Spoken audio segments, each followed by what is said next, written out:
Hello मंडळी, कसे आहात? मजेत? ओके.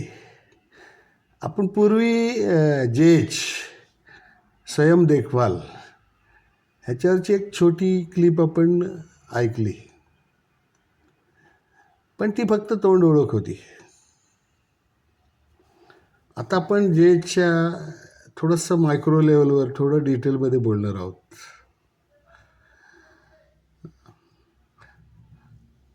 आता जेच कमिटीमध्ये कोण कोण असायला पाहिजेत?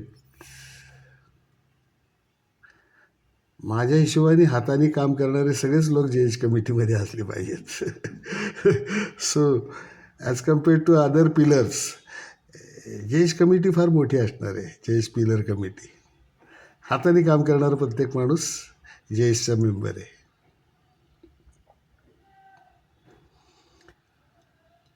आता प्रायमरीली जेच म्हणजे एक मशीन फोकस असतं.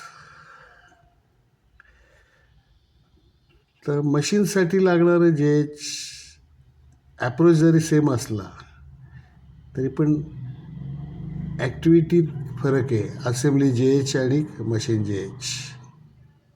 आज आपण असेंब्ली जेचवर बोलतोय. का? असेंब्ली लाईनवर मशीन्स फार कमी असतात.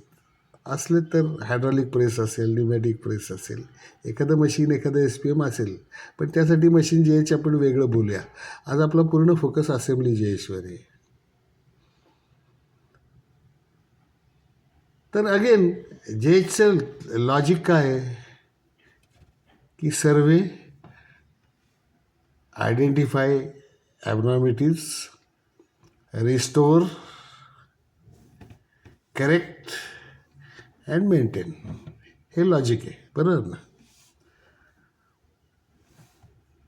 तर मग ज्या वर्कस्टेशनवर मशीन नाही तिथं जेच कसं करायचं? तर तिथं मशीन, ज्या स्टेजवर मशीन नाही त्या स्टेजवर जेच मीन्स KK, QM, SHची ॲक्टिव्हिटी, इन्क्लुडिंग 1S2S. आता जेच 1S2Sचं महत्त्व काय? कारण असेंब्ली लाईनवर लार्जली माणूस दोन्ही हाताने काम करतो आणि असेंब्ली लाईनवरचा माणूस दोन्ही हाताने काम करतो. त्यास काम करणार त्याचा जो रिदम असतो, म्हणजे एखादा डान्स करताना आपला जो रिदम असतो, and then we enjoy the dance, तसं काम करताना जो रिदम असतो त्या रिदममध्ये काम झालं तर काम चांगलं पण होतं आणि माणूस काम एन्जॉय पण करतो. तर हा काम करण्याचा रिदम मध्ये मध्ये ब्रेक होण्याची कारणं काय आहेत? फॉर एक्झाम्पल मायनर स्टॉप्स, TPMच्या भाषेत बोललो आपण. 1S2S ठीक नसणं, आपल्या वर्कस्टेशनवर नको असलेल्या वस्तू आजूबाजूला पडलेल्या असतं, लागणाऱ्या वस्तू आणि टूल्स आणि पार्ट्स हाताशी नसणं, ह्याच्यामुळे मायनर स्टॉप्स वाढतात. ह्याच्यामुळे तुमची इर्गॉनॉमिक्स जे असतं, हालचाली ज्या असतात त्या स्मूथ होत नाहीत. कुठेतरी वाकायला लागतं, कुठेतरी हात तसा लांब करायला लागतो, कुठेतरी मान वळवायला लागते. तर हे जे मायनर स्टॉप्स असतात आणि जे इर्गॉनॉमिक्स, ऑड इर्गॉनॉमिक्स पोझिशन, त्याला मोशन लॉस म्हणतो आपण,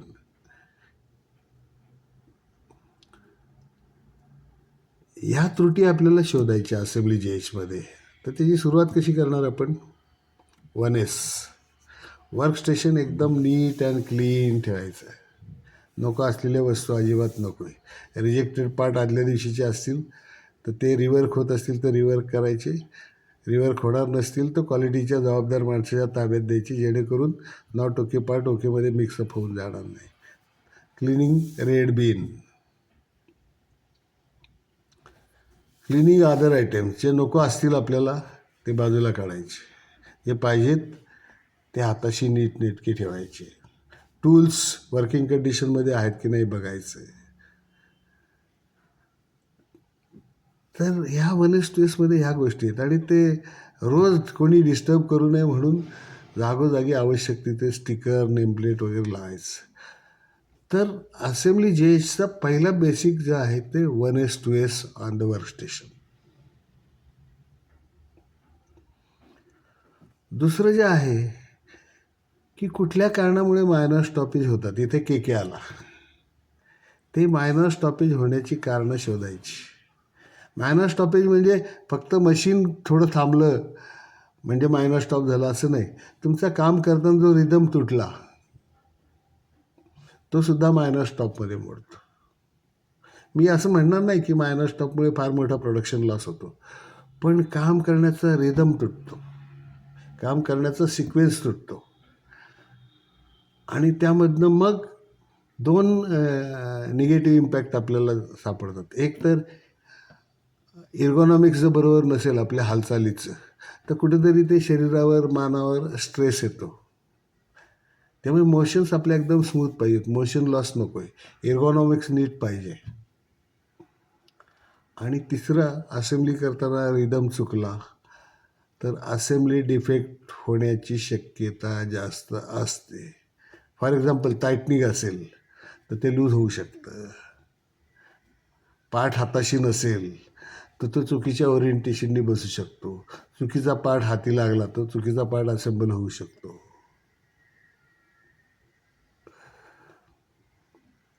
तर रिदममध्ये काम करणं हे असेंब्ली डिफेक्ट प्रिव्हेंट करण्याच्या दृष्टीने सुद्धा महत्त्वाचं आहे. म्हणजे इथे क्यू एम आलं म्हणजे नुसतं एक असेंब्ली जेच म्हटलं तर काय काय गोष्टी येतात बघा. की स्वयं देखभाल म्हणजे काय, की माझं वर्कस्टेशन मी असं नीटनेटकं ठेवेल की लाईन सुरू झाली की लगेच मग कामाला सुरुवात. कुठं आवराआवरी नाही, बघणं नाही, काही नाही, काही नाही. सगळ्या वस्तू जागच्या जागी आहेत, नको त्या वस्तू नाही आहेत. एकदम स्टेज वेल ऑर्गनाइज्ड आहे, पटकन काम चालू होऊ शकतं. जे काम चालू होईल ते रिदम होईल. का की मी मायनर स्टॉपेजची कारणं शोधलेली आहेत, ऑड इर्गॉनॉमिक्स मोशन लॉसची कारणं शोधलेली आहेत आणि त्याच्याशी रिलेटेड काय कायजण आहेत ते केलेले आहेत. हे केल्यामुळे असेंब्ली डिफेक्टची पॉसिबिलिटी कमी होते. असेंब्ली डिफेक्ट काय काय आहेत, ते लूज आहे, ओव्हर टाईट आहे, रॉंग पार्ट फिटमेंट आहे, correct part wrong orientation fitment आहे, हँडलिंग डॅमेजेस आहेत. ह्या सगळ्या असेंब्ली जेचमधल्या ॲबनॉर्मॅलिटी ज्या आहेत ते वर्कस्टेशन लेवलवर असेंब्ली जेच करताना फार महत्त्वाचं आहे.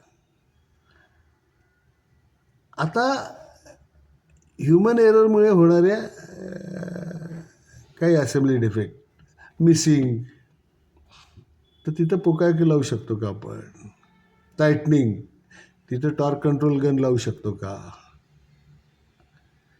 ही एखादं ऑपरेशन ह्या सिक्वेन्समध्येच करायचं आहे तर तिथं सिक्वेन्शियल इंटरलॉकिंग होऊ शकतं का. ह्या सगळ्या गोष्टी असेंब्ली जेएचमध्ये येतात. तर सुरुवात तुम्ही अशी करा, प्रत्येक स्टेजवर 1:2 रिलेटेड काय ॲबनॉर्मॅलिटीज आहेत त्या लिस्ट डाऊन करा. मायनर स्टॉपेजशी रिलेटेड काय ॲबनॉर्मॅलिटीज आहेत त्या लिस्ट डाऊन करा. मोशन लॉस रिलेटेड काय ॲबनॉर्मॅलिटीज आहेत त्या लिस्ट डाऊन करा. ऑड इर्गॉनॉमिक्सशी रिलेटेड काही ॲबनॉर्मॅलिटीज आहेत त्या लिस्ट डाऊन करा. Assembly defects happen and may happen defect त्याचं लिस्ट डाऊन करा. तसंच ॲक्सिडेंट पॉसिबिलिटी, आता ॲक्सिडेंट होण्याची शक्यता फार कमी असते असेंब्ली लाईनवर, तरी पण त्या अँगलमधनं सुद्धा SHE अँगलमधनं सुद्धा काही ॲबनॉर्मॅलिटी असेल तर त्या लिस्ट डाऊन करा. ह्या लिस्ट डाऊन केल्यानंतर ह्या प्रत्येक ॲबनॉर्मॅलिटीवर ॲक्शन घेतली म्हणजे वर्कस्टेशन रिस्टोअर झालं.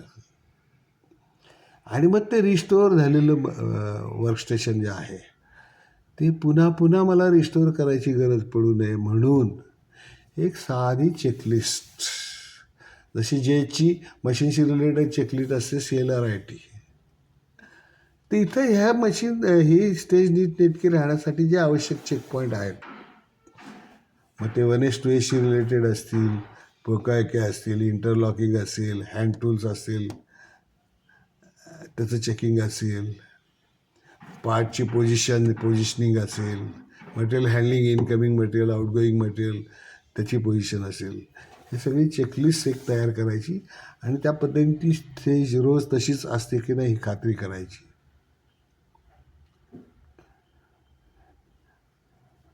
तर हे झालं असेंब्ली जेएसचं ॲप्रोच, मेथॉडॉजी आणि त्याच्याशी रिलेटेड ॲक्टिव्हिटी. अशा पद्धतीने प्रत्येक स्टेज ओनरनी आपापली स्टेजचा सर्व्हे केला, त्यातल्या ॲबनॉर्मॅलिटी लिस्ट डाऊन केल्या आणि त्या ॲबनॉर्मॅलिटीजवर काम करण्यासाठी जे चेअरमन आणि कन्सर्न पिलरची मदत घेतली, तर अख्खी लाईन आपण स्मूथ होऊ शकते. कुठल्या अँगलनी स्मूथ होऊ शकते? In terms of 1S-2S, in terms of material handling, in terms of material flow, in terms of ergonomics, in terms of motion loss, in terms of minor stoppage, in terms of assembly defects. आता तुम्ही recently manager model sale म्हणून घेतलेलं आहे, तर स्टेजवरच्या प्रत्येक माणसाला involve करून ह्या असेंब्ली जेची ॲक्टिव्हिटी पॅरलली कंप्लीट करून टाका. हा सर्वे करून जर लाईन आपण रिस्टोर केली तर आपले पुढे येणारे बरेच प्रॉब्लेम कमी होतील. अतिशय साधा आणि सोपा विषय आहे, फक्त तिथे फोकस ठेवून करायचं आहे आपल्याला आणि एकदाच लाईन्स रिस्टोर करायची आणि पुन्हा पुन्हा ती डिटोरेट होणार नाही एवढी काळजी घ्यायची. आय एम शुअर तुम्ही लोक हे टास्क हाती घ्याल, एन्जॉय कराल, एकमेकांना मदत कराल आणि लाईन रिस्टोर करून घ्याल. आणि मग तुम्ही मला सांगा तुम्हाला कसं वाटतं, पूर्वी लाईनच्या कामाची पद्धत कशी होती आणि आता कशी कामाची पद्धत कशी आहे. I am sure you will enjoy newly restored assembly line. Okay, एवढं साधं सोपं आहे. जर त्या असेंब्ली लाईनवर एखादं मशीन किंवा इक्विपमेंट असेल, like winding machine and all this thing, तर त्यासाठी काय करायचं ते आपण दुसऱ्या सेशनमध्ये करू. आपण मशीन्सचं जे याच्यासाठी अप्रोच सेम असतो, ॲक्टिव्हिटी थोड्या वेगळ्या असतात, तर तो विषय आपण वेगळा समजून घेऊ आणि वेगळा त्या विषयावर बोलू आपण. Meanwhile take up this and enjoy it. Thank you very much.